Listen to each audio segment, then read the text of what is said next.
saat ini meminta tolong saya dengan kejadian-kejadian dari Februari sampai beberapa ini masih ada sesuatu yang menyebabkan dia merasa kemerdekaannya sudah dirampas.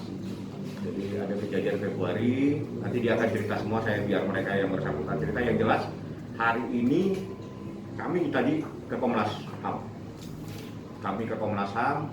Saya melaporkan adanya meminta perlindungan, adanya perampasan kemerdekaan yang terjadi terhadap Saudara Leman dan Ibu Lia. Seperti apa dan siapa yang diduga sebagai pelakunya, semuanya sudah kita sampaikan ke Komnas.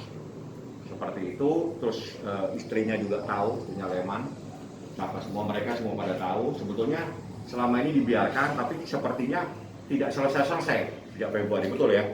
Terus bergulir, didatengin segala macam dan sebagainya, sehingga dia meminta tolong saya berambil inisiatif untuk segera ke Komnas HAM bahwa ini terjadi perampasan kemerdekaan seseorang, bahwa saya tidak tahu siapa pelakunya, yang jelas membawa senjata ya.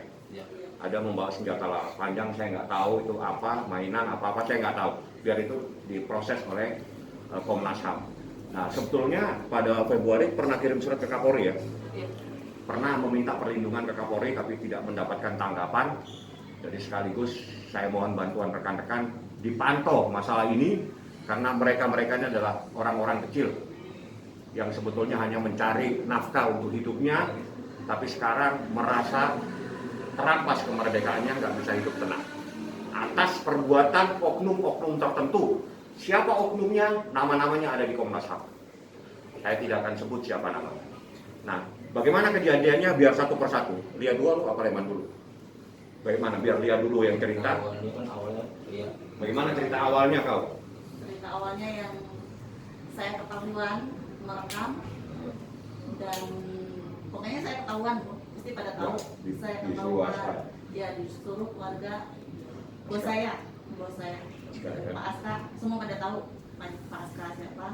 Nah, saya ketahuan, saya rekam, ngikutin pergerakannya istri, dan saya ketahuan pas malam itu juga didatengin sama oknum, nggak tahu siapa, nggak tahu itu. Intinya Komnas HAM udah yang bantuin kita lah, siapa-siapanya apa segala macam saya udah ceritakan semuanya, karena saya merasa di situ bener-bener orang pada mengira saya nggak disekap, saya disekap pas di situ.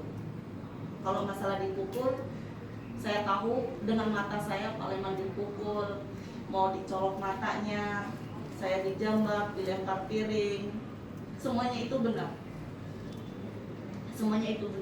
Kenapa kemarin itu pas ketemu media saya nggak berani ngomong?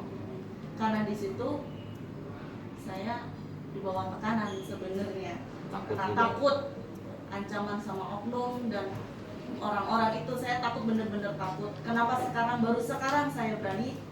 Satu, saya di situ saya cuman bukan berpihak. Satu, saya dibayar sama keluarga Pak Aska, nggak ada bayaran sama sekali. Saya dari keluarga Pak Aska nggak ada bayaran. Selama ini saya nggak pernah dibayar, nggak pernah ada bayaran dari keluarga Pak Aska. Saya tidak pernah dibayar. Saya cuman dipesenin Pak Aska jaga anak saya, udah itu aja. Sebelum ini terjadi sebenarnya saya udah pengen resign, tapi Pak Aska cuma nitipin anak-anak saya. Jadi semua kegiatan anak-anaknya lagi pergi kemana, saya harus melaporin ke keluarga Pak Aska, biar keluarga Pak Aska menyampaikan ke Pak Aska. Karena Pak Aska kan nggak bisa komunikasi langsung sama saya. Nah, seperti itu. Yang namanya saya disekap, memang saya disekap. Kejadiannya seperti apa, di mana, dan dibawa kemana, terus seperti apa? Jelaskan semuanya. Saya dibawa kemana saya nggak tahu. Mata saya ditutup, saya dibawa sama oknum yang membawa senjata laras panjang. Benar-benar dia memakai senjata laras panjang. Itu banyak saksi.